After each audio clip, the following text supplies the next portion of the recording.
Hey my name is Smita, welcome to my mini vlog. আমি যাচ্ছি আমার ফ্যামিলির সাথে দার্জিলিং আর সৌরিনি মোটামুটি মিরিক থেকে 7-8 কিলোমিটার দূরে। আমরা ট্রিপ স্টার্ট করেছিলাম লাস্ট ইয়ার অক্টোবরে নবমীতে। তাই আমাদের কাছে এই শতাব্দীতে চেয়ার কার ছাড়া আর কোনোই অপশন ছিল না।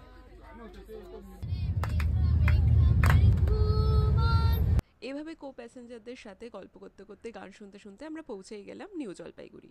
পুরো রাতটা আমাদের কাটাতে হলো এই এক্সিকিউটিভ লাউঞ্জে, কারণ ভোরের দিকে আসবে গাড়ি, অত মাঝরাতে গাড়ি নিয়ে যাওয়া পসিবল নয় পাহাড়ে। তাই এখান থেকে আমরা মোটামুটি 4টে-5টার দিকে গাড়ি পেয়ে রওনা দিলাম সৌরিনির জন্য। আমরা লাস্ট 6-7 বছর ধরে সৌরিনি আসছি, আর যতবারই আসি এই হোমস্টেতেই উঠি, কারণ দার্জিলিং এতটা ওভারক্রাউডেড, তাই মনে হয় 1-2 দিন একটু শান্ত আর নিরিবিলি জায়গায় কাটানোর জন্য। আর সৌরিনি মেনলি টি গার্ডেনের জন্য ফেমাস। আর এই যে এনারা সবার আগে আসে আমাদের ওয়েলকাম করার জন্য। এনার নাম ভুকু, আর এনার আরেকটা ফ্রেন্ড আছে টমি। এসছে দিদু, তোমার কাছে এসছে আবার। যাই হোক, ভুকু আর টমির কাছ থেকে ওয়েলকাম পর্ব শেষ হওয়ার পর আমাদের এইভাবে ওনাদের মতো করে ওয়েলকাম করলেন। আর এই হলো ওনাদের রুম। এইরকম আমরা 3টে রুম নিয়েছিলাম। আর এইটা একটা কমন ব্যালকনি। আর এই যে নিচে পুরো ফার্মটা, এটা ওনাদেরই। ওনারাই এখানে মোটামুটি স্কোয়াশ থেকে শুরু করে সব পাহাড়ি ভেজিটেবল চাষ করেন।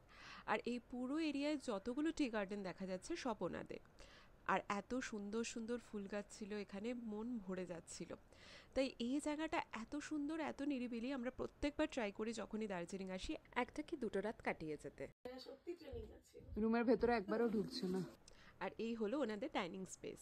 এই হোমস্টেটা যাদের, মোস্টলি ওনারা নিজেরাই রান্না করেন, আর সাথে 1-2 জন হেল্পার আছেন। এই ঘি মাখানো রুটি, ঘুগনি, আর সাথে আলু স্কোয়াশের তরকারি, আর তার সাথে এই গরম গরম চা। আর এই হলো ওনাদের সুন্দর টি গার্ডেন। এরপর আমরা বেরিয়েছিলাম সৌরিনির সাইট সিন করতে। দেখা হবে নেক্সট ব্লগে। Till then, by.